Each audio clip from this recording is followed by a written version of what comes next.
Um, Thank you, Professor Minohara. And first, I'd like to extend my thanks for giving me a chance to talk today to IDSA and also the Japan Foundation.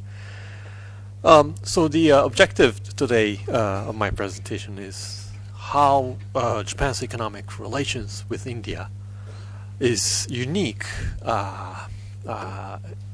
unique in a positive way, in a sense. And I put the title India-Japan Economic Relations, Importance of Japan's Economic Aid as a Precursor to Private Investment. You can read that? Yes, I have a good site. So my title actually tells kind of like my conclusion today that the Japanese so-called ODA, Overseas Development Assistance, it's an official development aid, has been the precursor to, or the vanguard of the of inviting Japanese foreign direct investment inflow to India, actually. And I would like to introduce my analysis today. First, I talk about the background, Japan-India economic relations thus far until today, and some conceptual framework, observation, and then comes to the conclusion. So this is the merchandise trade relations between India and Japan. The above zero is this is exports from Japan to India. The red line is the imports from Japan to from India to Japan, and the black line in between, you can see, is the balance from Japan's perspective. So when it's above zero, that means Japan is in a bilateral trade surplus. If it's below zero, that means India is having bilateral trade surplus in that case. And you can see that the trade relations has been growing, particularly after, let's say, the late 2000s. But until then, the growth, the bilateral trade growth between the two countries has not been that significant, given the fact that the trade relations with China or the ASEAN countries has been growing much faster than bilateral relations with Japan and India. So that was kind of like the situation. Even though the industrial complementarity between Japan and India seems to be very, I would say there is a complementarity between Japanese and Indian industrial background, given that Japan's very strong in automobile, electronic, precise industries, while India has great potential, great competitiveness in the minerals and also seafood imports to Japan, export to Japan. However, we did not enjoy the complementarity as much. So, which means that the bilateral Indian-Japanese bilateral trade relations did not supplement much in terms of Japan and other Asian countries. So that was the background. FDI flows. Actually, it's almost unilateral. We rarely see Indian FDI to Japan.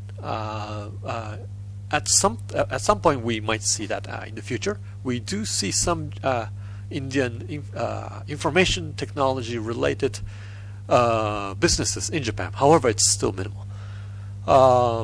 However, on the other hand, Japanese direct investment to India has been very significant since 2007. But until then, it was not significant, I would say, at all, except for Maruti Suzuki, which has been doing big business since like 30 years ago. We see like a big investment, like in 2008, by like the big pharmaceutical Daiichi Sankyo Pharmaceutical, a Japanese company, acquiring Lambaxi Industries of India. Even though Japan actually, the Daiichi Sankyo let its stakes go in 2015. And also like NTT Docomo, it's a cell phone operator in Japan, also acquiring some stakes in the Indian in the telecom industry around 2008 2009. And the the direct investment from India to from Japan to India has been significant ever since. It never went down, even though there's some case of divestment, like Lambaxi Industries. But we see that there's a strong growth in the direct investment ever since. So that's kind of like the background. My kind of like a personal question to myself. So kind of like the hypothesis was that, Japan has been providing official development aid, ODA, to India for a very long time after the World War II. Until even today, Japan actually provide official ODA to India. But the question is that will ODA really lead to the huge inflow of FDI in the future or not? And the uniqueness of Japan as being a precursor. And I compared Japan's ODA and FDI relations with other Asian countries, including China, South Korea, Indonesia, Philippines, and Thailand, where those countries also seem to have, I would say, regional importance or some strategic importance from the viewpoint of Japan. And my assumption was that leaps should occur if ODA is a precursor to FDIs, meaning that at some point the bilateral, Japan's foreign direct investment to India or the destination country should go up at a certain point by showing some diagrams later on. So this is a graph. Hope you can see it clearly. And there's some uniqueness of Japan's official development aid to overseas. And Japan, you can see, is the third from the top in the graph. And you can see that Japan is unique in a way that Japan is providing in infrastructure projects compared to many other donors like US, UK, France, or Germany. While other major donors are providing many other aspects.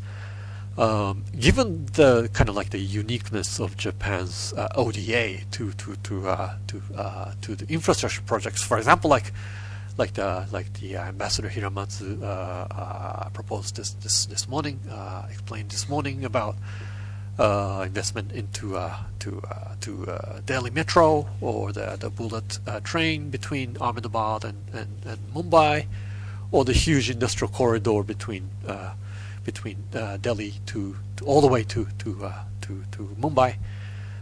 Japan has been very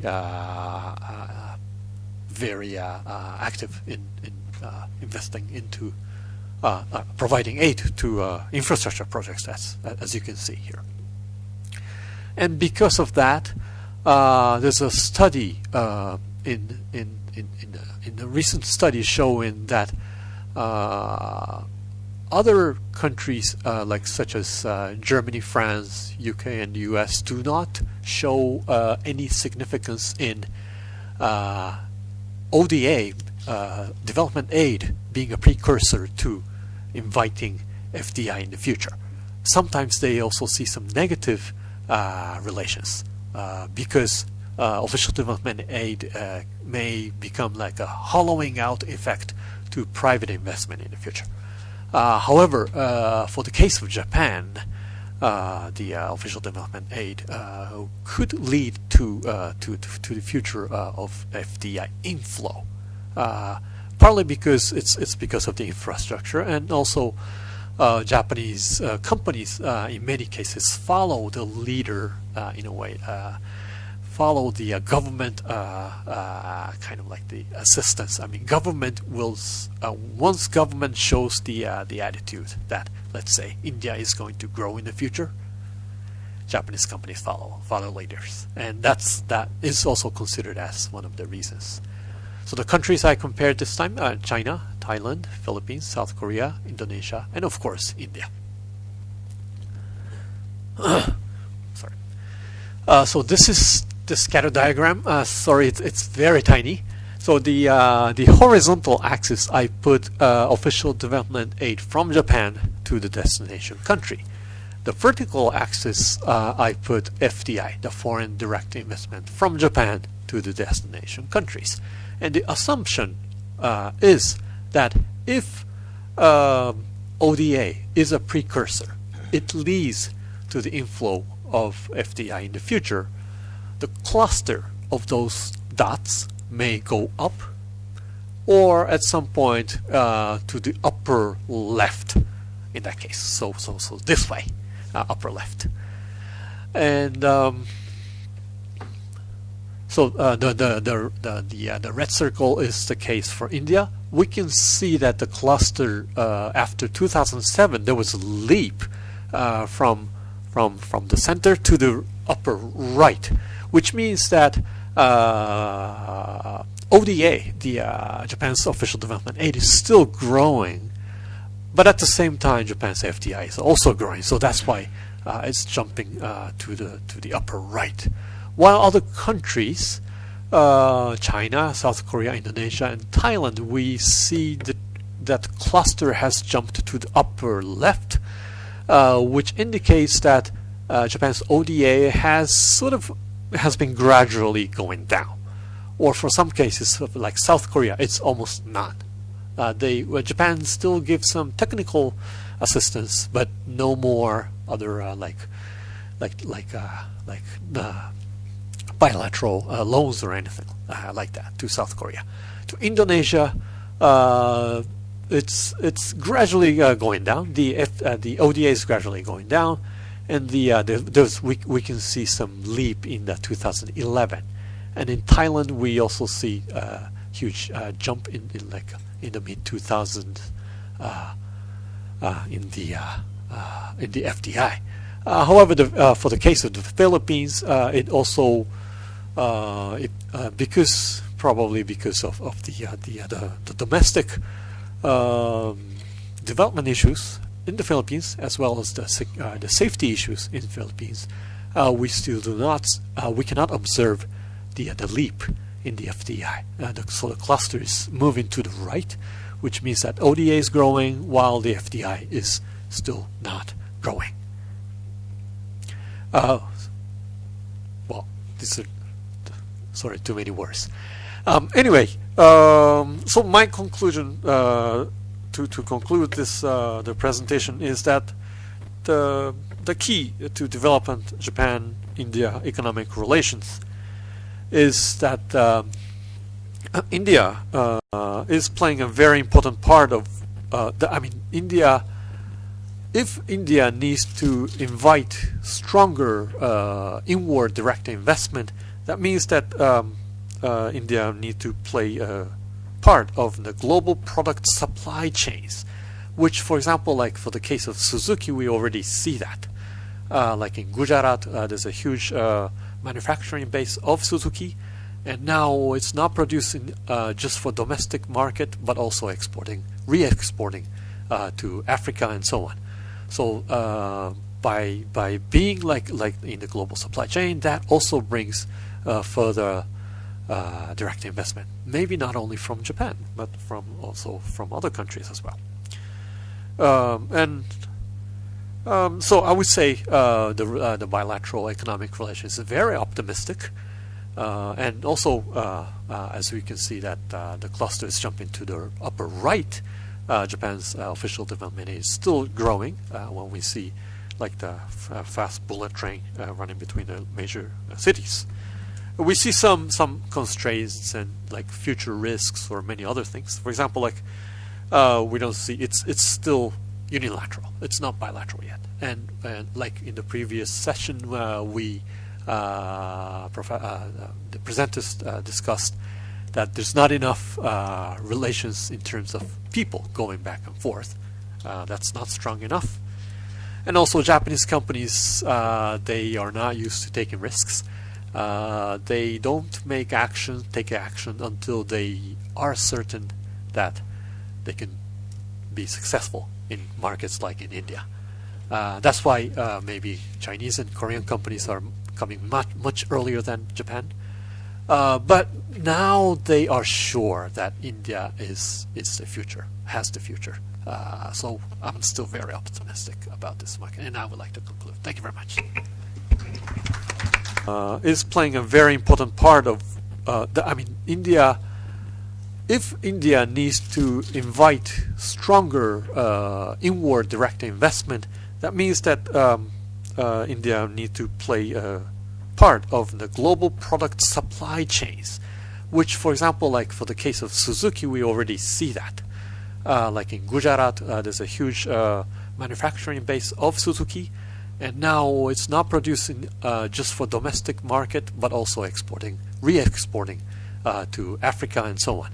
So by being like in the global supply chain, that also brings further direct investment. Maybe not only from Japan, but also from other countries as well. So I would say the bilateral economic relations is very optimistic, and also as we can see that the cluster is jumping to the upper right. Japan's official development is still growing when we see like the fast bullet train running between the major cities. We see some constraints and like future risks or many other things. For example, like we don't see it's still unilateral. It's not bilateral yet. And like in the previous session, the presenters discussed that there's not enough relations in terms of people going back and forth. That's not strong enough. And also Japanese companies, they are not used to taking risks. They don't take action until they are certain that they can be successful in markets like in India. That's why maybe Chinese and Korean companies are coming much earlier than Japan. But now they are sure that India is the future, has the future. So I'm still very optimistic about this market, and I would like to conclude. Thank you very much. Thank you for that excellent